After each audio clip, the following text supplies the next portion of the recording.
Hi, my name is Derek and I run Big Box Pro Video Production in Corpus Christi, Texas.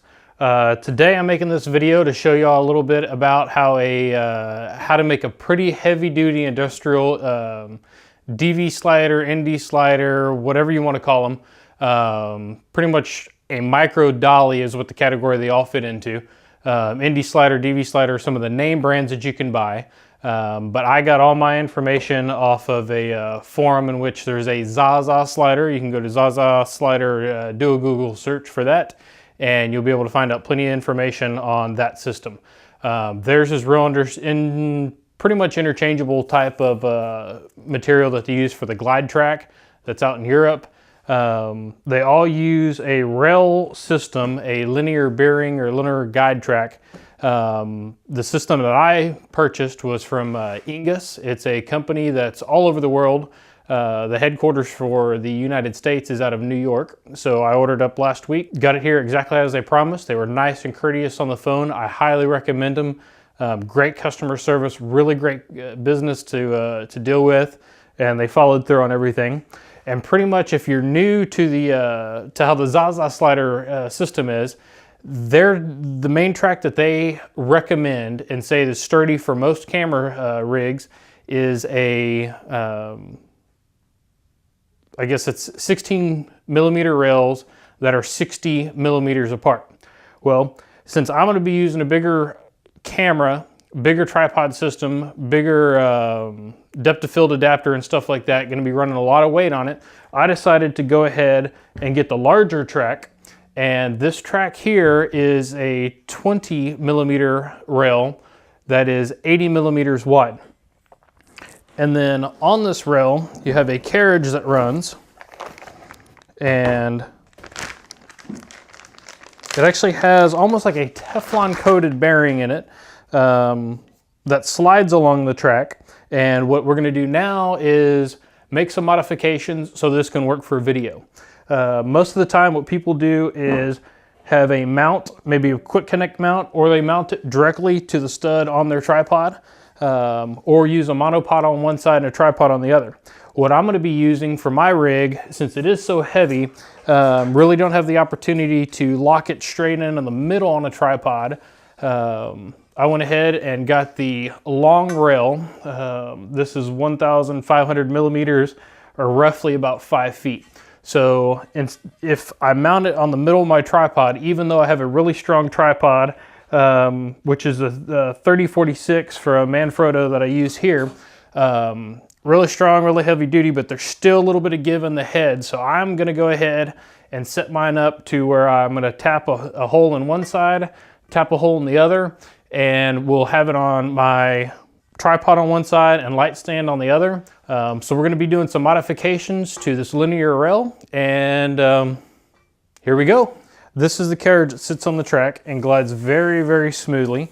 I'm not sure if I'm picking up any audio as we are sweeping from one side to the other, but it's relatively pretty quiet.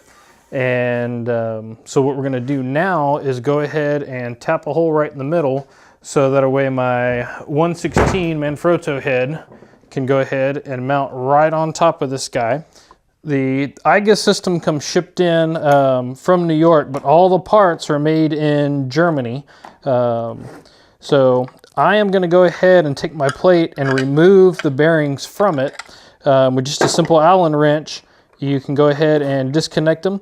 I'm going to go ahead and do this so whenever I'm messing with the plate, I don't run the risk of possibly messing up the bearing in here, which is a circular, just Teflon coating of some sort that they pretty much guarantee for life and say that it's self-lubricating and will take care of itself. So that's pretty much the bearing that slides on the rail. And this is now what it does is has a point on it and a striking surface, so that way we can go ahead and hit our dead center here, hit it with the back of a hammer, and then that way it makes a dent in which our drill bit has a dead center in which it will start to bite through this aluminum. So now that we have the center marked, what we're going to be doing is using a drill press to go ahead and cut this aluminum so that way we're not going to the full 3/8. We'll go a little bit smaller, and then what we'll do is we'll come in and we'll actually put those threads into this this aluminum plate. It's pretty easy to do. I am using a drill press, but if you have your own drill, it has you know, a little bit of power to it, you'll be able to cut through this real easy. Aluminum is a very, very soft metal to deal with, so it's pretty easy to get your drill bit through it. So if you have a drill, just a hand drill, you're going to be able to do this, but my preferred method is a drill press. Okay, so now we're here set up at my drill press. We have the bit in, have the plate here. Underneath I have just a piece of wood, so that way when we pierce through, we're not going into my plate there at the on the bottom of the bandsaw. So what we do is we're going to go ahead and line up our drill bit with that exact spot that we punched on. So you can get that lined up pretty good. Bring it up. We're going to start up the drill press, so it might be a little noisy, and punch through this.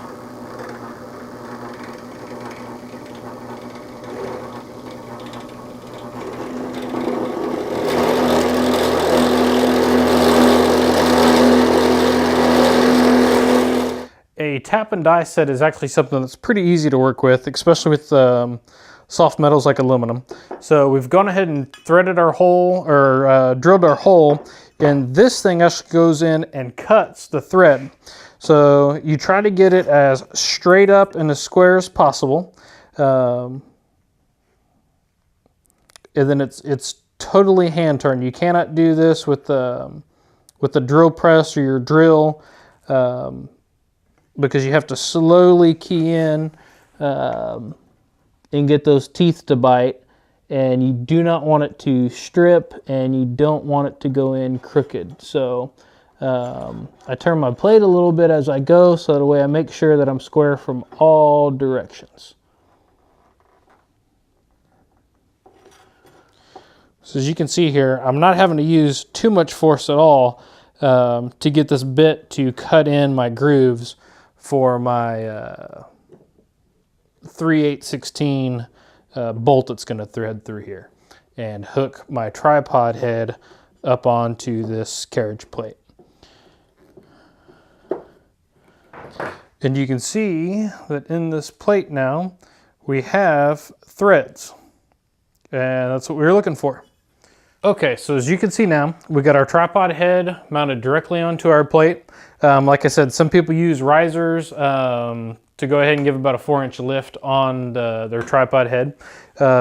This is what I have right now, so this is what I'm rolling with, but I might go ahead and do that in the future.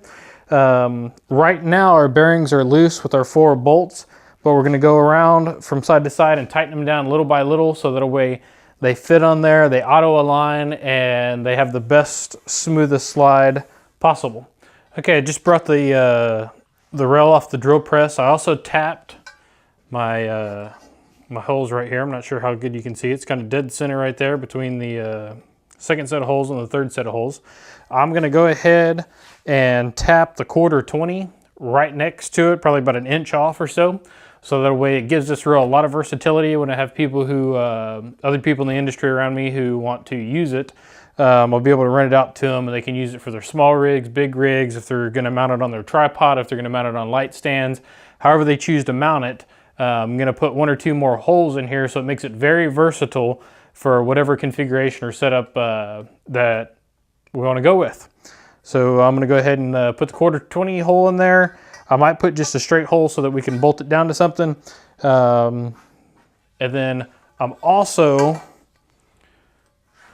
going to take the very end where there's holes for the rail, and what I'm going to do is tap those so that way I can put some washers or some rubber stops and bolt through there, and make sure that the slider does not slide off of the end of the rail.